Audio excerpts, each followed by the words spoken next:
Bienvenidos mis amigos al segundo resumen de este libro maravilloso, El conflicto de los siglos. En el resumen anterior hemos visto cómo Jesús había recibido una visión profética de la destrucción que recibiría su pueblo que fue tan favorecido por tantos años. En este resumen seguiremos viendo qué fue lo que realmente vio Jesús en esa visión y qué fue lo que sucedió. Sigue diciendo que Jesús miró a través del valle los atrios y pórticos sagrados, y con los ojos nublados por las lágrimas, vio en horroroso anticipo los muros circundados por tropas extranjeras. Oyó el estrépito de las legiones que marchaban en son de guerra. Oyó los lamentos de las madres y los niños que clamaban por pan en la ciudad sitiada. Vio su templo santo y hermoso, y sus palacios y sus torres devorados por las llamas, y que en su lugar solo quedaba un montón de ruinas humeantes. La majestad del cielo derramando lágrimas, el Hijo del Dios infinito turbado en espíritu y doblegado bajo el peso de la angustia. Los cielos se llenaron de asombro ante semejante escena. Esa escena nos manifiesta la enorme pecaminosidad del pecado. Nos muestra cuán difícil es, aún para el poder infinito, salvar al culpable de las consecuencias por transgredir la ley de Dios. Jesús, al proyectar su mirada hasta la última generación, vio al mundo envuelto en un engaño semejante al que causó la destrucción de Jerusalén. El gran pecado de los judíos consistió en que rechazaron a Cristo. El gran pecado del mundo cristiano sería su rechazo de la ley de Dios, el fundamento de su gobierno en el cielo y la tierra. Los preceptos de Jehová iban a ser menospreciados y anulados. Los discípulos se habían llenado de temor y asombro al oír la predicción de Cristo respecto a la destrucción del templo y deseaban entender de un modo más completo el significado de sus palabras. La profecía del Señor entrañaba un doble significado. Al par que anunciaba la destrucción de Jerusalén, también prefiguraba los terrores del gran día final. Todas las predicciones dadas por Cristo acerca de la destrucción de Jerusalén se cumplieron al pie de la letra. Aparecieron muchas señales y prodigios como síntomas precursores del desastre y la condenación. En las nubes, a la puesta del sol, se veían cómo carros y hombres de guerra se reunían para la batalla. La tierra temblaba y se oían multitudes de voces que gritaban: «Salgamos de aquí». Ni un solo cristiano pereció en la destrucción de Jerusalén. Cristo había prevenido a sus discípulos y todos los que creyeron sus palabras esperaron atentamente la señal prometida. Jesús había dicho: «Cuando viereis a Jerusalén rodeada de ejércitos, sabed entonces que su destrucción ha llegado.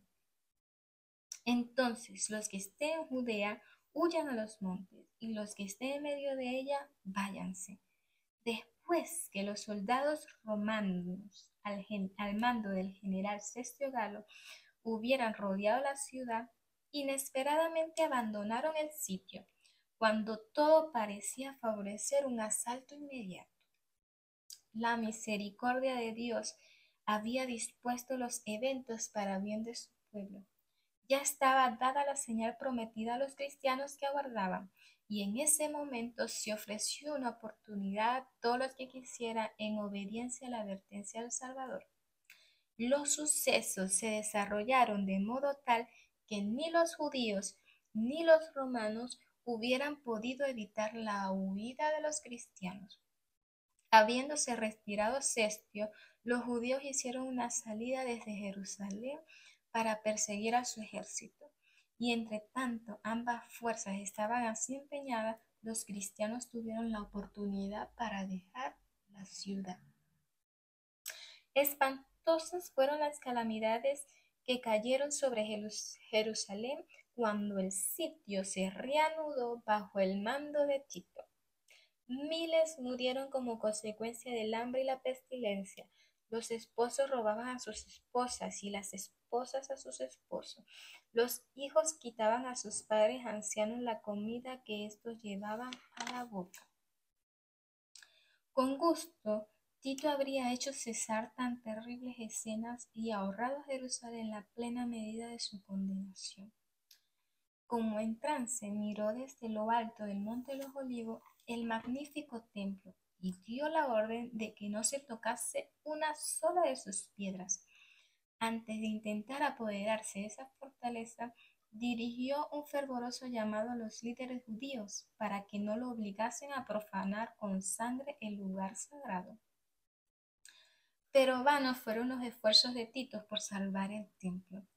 Uno mayor que él había declarado que no quedaría piedra sobre piedra que no fuese derribada. La ciega obstinación de los jefes judíos y los odiosos crímenes perpetrados en el interior de la ciudad sitiada excitaron el horror y la indignación de los romanos, y finalmente Tito decidió tomar el templo por asalto. Sin embargo, resolvió que, si era posible, lo salvaría de la destrucción, pero sus órdenes fueron desobedecidas. A la noche, cuando se había retirado a su tienda para descansar, los judíos hicieron una salida desde el templo y atacaron a los soldados que estaban afuera.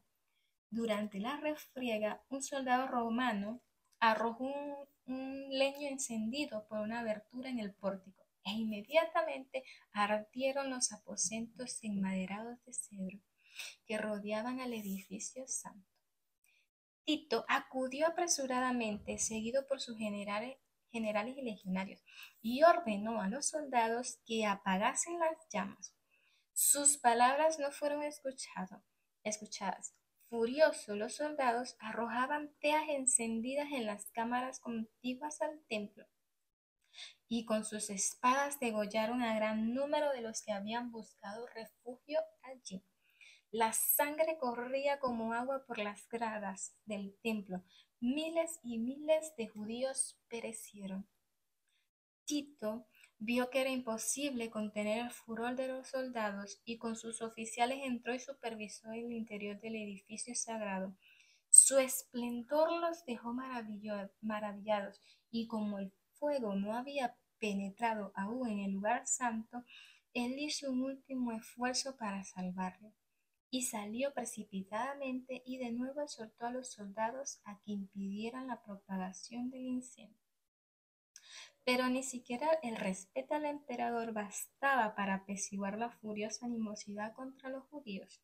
La fiera excitación de la batalla y la insaciable ansia de saqueo, todo lo que los soldados veían alrededor de ellos estaba revestido de oro y resplandecía deslumbrantemente a la luz siniestra de las llamas, lo cual los indujo a suponer que en el santuario habría tesoros de incalculable valor. Un soldado romano, sin ser visto, arrojó una tea encendida entre los cones de la puerta. En breves instantes, todo el edificio fue presa de las llamas. Los oficiales se vieron obligados a retroceder ante el fuego y el humo que los cegaba, y el noble edificio quedó entregado a su fatal destino. Era un espectáculo asombroso para los romanos. ¿Qué sería para los judíos? Toda la cumbre del monte que dominaba la ciudad despedía fulgores como un volcán en actividad. Los edificios iban cayendo uno tras otro en medio de un estrépito tremendo y desaparecían en el abismo ardiente. Dentro de los muros, la carnicería era aún más horrorosa que en el cuadro que se contemplaba desde afuera. Hombres y mujeres, jóvenes y ancianos, soldados y sacerdotes, los que peleaban y los que imploraban misericordia, todos eran degollados en desordenada matanza. El número de los asesinados superó al de los asesinos. Para seguir exterminando, los legionarios tenían que pisar sobre montones de cadáveres. Los judíos habían forjado sus propios grilletes, habían colmado la copa de la venganza. Solo estaban cosechando lo que habían sembrado con sus propias manos. A menudo sus sufrimientos son representados como un castigo que cayó sobre ellos por el directo decreto de Dios. Así es como el gran engañador procura ocultar su propia obra. Los judíos habían ocasionado por la tenacidad con que rechazaron la misericordia y el amor divino, el retiro de la protección de Dios. O sea, los judíos una vez que rechazaron la misericordia y la protección de Dios, Dios tuvo que dejarlo. Dios tuvo que dejarlo a su propia suerte. Y entonces ahí aprovechó Satanás de regirlos de acuerdo con su propia voluntad. Las horribles crueldades perpetradas durante la destrucción de Jerusalén son una demostración del poder vengativo de Satanás sobre quienes ceden a su control. No podemos saber cuánto debemos a Cristo por la paz y protección de que disfrutamos. Es el poder restrictivo de Dios lo que impide que el hombre caiga completamente bajo el dominio de Satanás.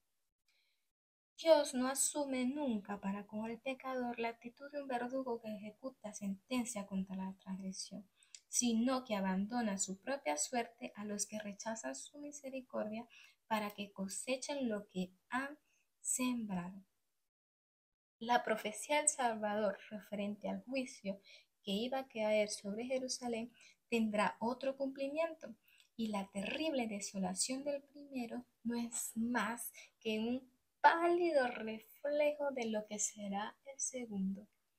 En el destino de la ciudad elegida podemos contemplar la condena de un mundo que ha rechazado la misericordia de Dios y pisoteado su ley. Pero en ese día, así como aconteció en tiempo de la destrucción de Jerusalén, el pueblo de Dios será librado, todos aquellos cuyos nombres estén inscritos para vida. Cristo declaró que vendrá la segunda vez para llevar a los suyos. Entonces aparecerá en el cielo la señal del Hijo del Hombre, y entonces harán duelo todas las razas de la tierra, y verán venir al Hijo del Hombre sobre las nubes del cielo con gran poder y gloria. Entonces los que no obedecieron al Evangelio serán consumidos con el aliento de su boca y destruidos con el resplandor de su venida. Como el Israel de la antigüedad, los malvados se destruirán a sí mismos, perecerán por causa de su iniquidad. Debido a su vida de pecado, se han puesto tan en desarmonía con Dios que su naturaleza se ha degradado tanto con el mal, que la manifestación de la gloria del Señor es para ellos un fuego consumido. Cristo advirtió a sus discípulos de la destrucción de Jerusalén, dándoles una señal para cuando se acercara la ruina, de modo que pudieran escapar. Así también ha advertido al mundo de la destrucción final y nos ha dado señales de su proximidad, de manera que todos los que quieran puedan huir de la ira que vendrá. Amén. Amén. Ya vemos que lo que sucedió en Jerusalén tendrá un doble cumplimiento, un